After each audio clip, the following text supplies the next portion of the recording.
Hello my brother and sisters. तो कैसे हो आप सब? आई होप आप सब बहुत अच्छे होंगे। आज मैं फिर आप लोगों के लिए लेकर आया हूँ unit 4B stopping by the woods on a snowy evening poem के एक्सप्लानेशन को, जो कि इस वीडियो में हम लोग इस पोयम के एक्सप्लानेशन को देखने वाले हैं, वो भी रियल लाइफ एग्जाम्पल के साथ और इंटरेस्टिंग वे में। तो आइए एक्सप्लानेशन को स्टार्ट करते हैं। तो ये पोएम का नाम है यूनिट 4B में stopping by the woods on a snowy evening, यानी यहाँ पे जंगल के द्वारा रोक दिया जाता है, जंगल के द्वारा रोक दिया जाता है और वह जो टाइम है वो स्नोवी इवनिंग का है, यानी ऐसी शाम जो कि स्नोवी है। स्नोवी का मतलब क्या होता है? कौन बता सकता है? स्नोवी, स्नोवी का मतलब ये सर्दी का मौसम है और बर्फीली हवाएं बह रही है और ओले बरस रहे, वो सारा दृश्य, ओला, बर्फ, ठीक है, बर्फ, तो वो बरस रही है। तो ये स्नोवी इवनिंग है।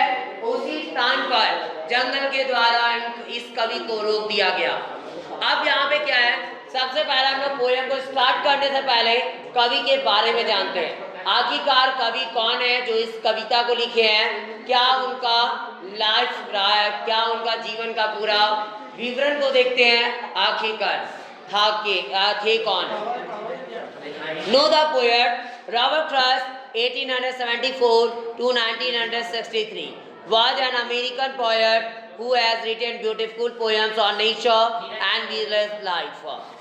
ये कवि का नाम रॉबर्ट फ्रॉस्ट है। क्या नाम है? रॉबर्ट फ्रॉस्ट, जिनका जन्म 1874 ईस्वी में हुआ था और मृत्यु जो है 1963 ईस्वी में हुई थी। मतलब लगभग 88 या 89 उम्र रही थी इनकी, मतलब 88 to 89 ईयर्स जो है वो जिए थे। और यह एक अमेरिकन कवि थे who has written beautiful poem, और जो कई सारे सुंदर कविताओं को लिखे हैं। किस चीज पर? तो नेचर पर, प्रकृति पर, एंड विलेज लाइफ, और गांव की जो जीवन होती है उस पे। तो पहला तो प्रकृति के बारे में और दूसरा गांव का जो जीवन होता है। देखिए आज के टाइम में भी, आज भी जो है गांव का जो जीवन है वो एक अलग ही है। शहर के मुकाबले गांव का जो जीवन होता है वो अनोखा और बहुत अच्छा होता है, क्योंकि गांव में हर एक चीज मिल सकती है जो शहर में नहीं है। पहला जो गांव क्या है, पॉल्यूशन फ्री है। अब तो पॉल्यूशन वहाँ पे भी होने लगे दिन प्रतिदिन, जैसे डेवलप हो रहे हैं, लेकिन फिर भी पॉल्यूशन यहाँ शहरों के मुकाबले वो कम है। उसके बाद क्या है, पॉल्यूशन के बाद देखा जाए तो वहाँ पे आज शुद्ध हवा, उसके बाद आपको घूमने के लिए अच्छी जगहें, ऐसे जंगल ये सब मिल जाएंगे, ठीक है, खुली जगहें मिलेगी गांव में, ठीक है। और आज भी जो है वो बहुत सारी चीज़ें वहाँ की हम लोगों को जो अट्रैक्ट कर रही होती है। कई सारी चीज़ें हैं जो हम लोगों को शहर के मुकाबले गांव अट्रैक्ट करती है। He received the Pulitzer Prize 4 times, और वह पुलिट्जर प्राइज को प्राप्त किए थे 4 बार उनको पुलिट्जर प्राइज भी मिली थी, जो साहित्य को दी जाती है। साहित्य मतलब जो लिटरेचर ये सब में जो बहुत अच्छे होते हैं उनको पुलिट्जर प्राइज मिलता है। तो वो पुलिट्जर प्राइज जो है उनको दी गई है 5 बार, 4 बार। His poem Fire and Ice, The Road Not Taken are truly inspirational। यहाँ पे उनका जो कविता है फायर एंड आइस हो गया, उसके बाद द रोड नॉट टेकन, ये सारे जो है वो सच्ची इंस्पिरेशनल है, यानी एक सच्चा प्रेरणादायक क्या बोलते हैं कविता है। एक प्रेरणादायक जो है वो पोयम है, जो कि बहुत अच्छी पोयम है और बहुत प्रसिद्ध भी वो पोयम हुई है।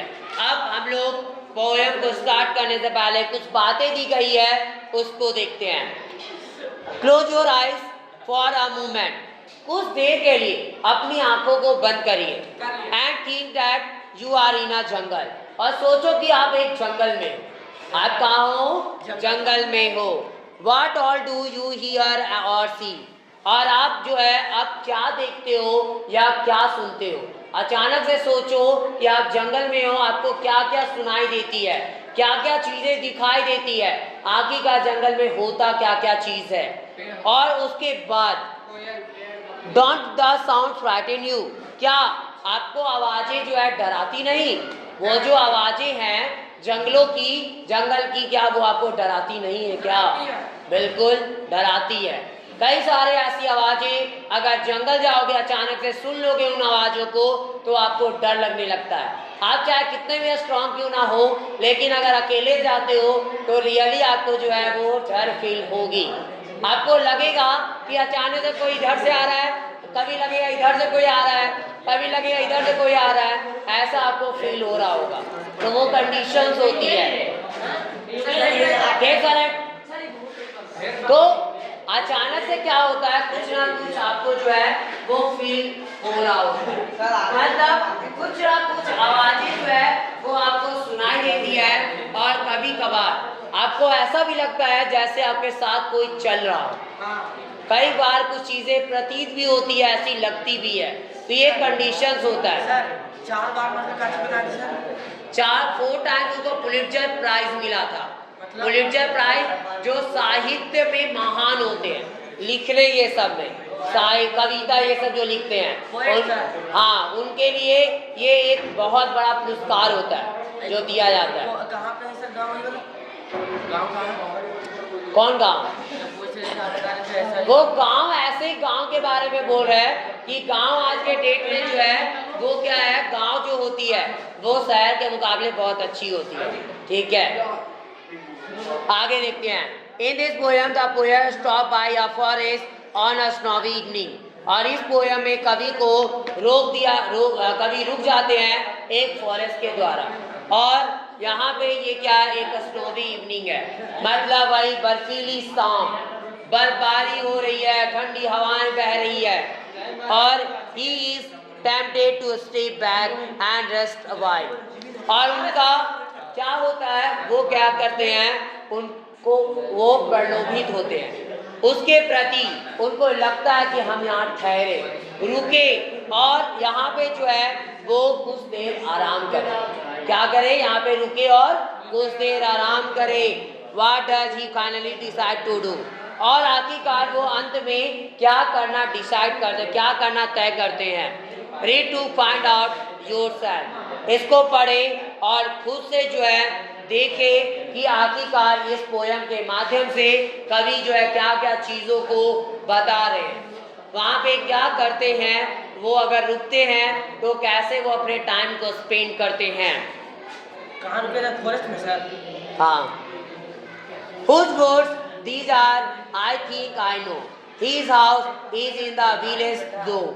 He will not see me stopping here to watch his woods fill up with snow. अब इस वीडियो में इतना ही एक्सप्लेनेशन हम आज देखेंगे। बाकी बचे हुए पोएम के एक्सप्लेनेशंस को हम लोग नेक्स्ट वीडियो में देखेंगे।